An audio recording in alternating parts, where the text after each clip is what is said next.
Protests at construction sites of the Dakota Access Pipeline have been going on since early March, but have recently grown in size.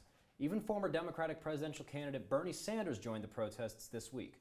Supporters say the pipeline will make the United States less dependent on foreign oil, but many feel that the nearly 1,200-mile pipeline is harmful to the environment and is a threat to Native American reservations.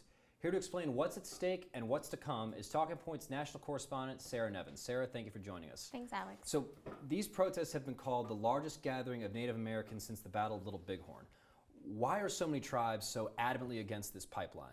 Yeah, so members from hundreds of Native American tribes have expressed disagreement over this pipeline since it was introduced in 2014 for really 3 reasons. Firstly, they feel like it undermines the United States' commitment to investing into renewable energy sources. Secondly, the pipeline is going to cross over the Missouri River and Lake Oahe, which is the main source of drinking water for hundreds of thousands of tribe people. And so if there is an oil spill, then their access to water will be cut off.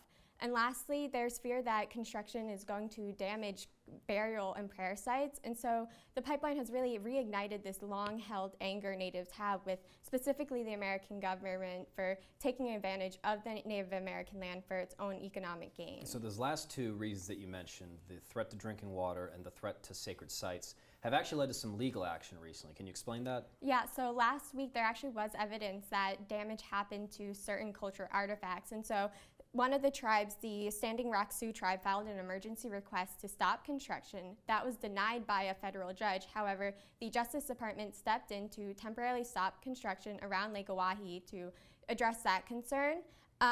We'll know officially tomorrow if the pipeline company Energy Transfer Partners will comply with this agreement. They technically don't have to, since the pipeline, 99% of it is being built on private lands and has been approved. So construction is scheduled to go on until December.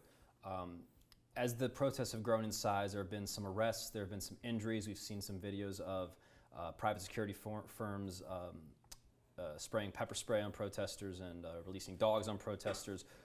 What's going to come next? What happens next here? Yeah, there's definitely a lot of fear about the protests, and everyone really has their eyes on the protests right now because they're growing in size. They're not just in North Dakota anymore. They're in Washington, D.C., where Bernie Sanders is, and they're in major cities across the country, and there's a lot of attention being paid.